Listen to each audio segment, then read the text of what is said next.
Hello দর্শক, আসসালামু আলাইকুম। আশা করি সকলে ভালো আছেন। তো দর্শক, দেখতে পারছেন এই যে কলা গাছগুলো। তো বন্ধুরা, এই যে দেখতে পারছেন এই কলা গাছগুলো আপনারা কিভাবে চাষ করবেন। তো বন্ধুরা, এই কলা গাছগুলো চাষ করার জন্য অবশ্যই আপনারা কিন্তু চাইলে পুকুরের পাড় দিয়ে কিংবা আপনাদের চাষের জমিতে কিন্তু আপনারা এই ধরনের কলা গাছগুলো চাষ করতে পারেন খুব সহজেই। তো বন্ধুরা, আপনাদের খুবই কম পরিশ্রমে কিন্তু আপনারা এই কলা গাছগুলো চাষ করতে পারবেন। তো বন্ধুরা, দেখতেছেন আমরা কিন্তু নতুন নতুন হিসাবে কিন্তু আমরা এই কলা গাছগুলো কিছু কলা গাছ দিয়ে আমরা কিন্তু এই কলা গাছগুলো চাষ করা শুরু করে দিয়েছি। তো বন্ধুরা, এই কলা গাছগুলো চাষ করা পূর্বে কিন্তু আমাদের কলা গাছে কিন্তু প্রচুর পরিমাণের কলা ধরে। তারপরে কিন্তু আমরা কিন্তু কলা গাছ, এই যে বন্ধুরা দেখতেছেন আমাদের গাছে কিন্তু প্রচুর পরিমাণের কলা ধরেছে।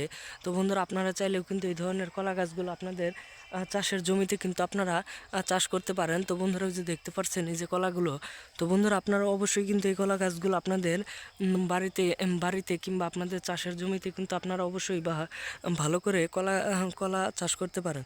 তো বন্ধুরা, এই কলা চাষ করে কিন্তু আমরা ভালো ধরনের লাভবান হয়েছি। তো বন্ধুরা, আপনারা চাইলেও কিন্তু এই কলাগুলো আপনারা চাষ করতে পারেন খুব সহজেই। তো বন্ধুরা, অবশ্যই এই ধরনের ভিডিওগুলো যদি আপনাদের একটু ভালো লেগে থাকে তাহলে অবশ্যই কমেন্টে জানিয়ে যাবেন।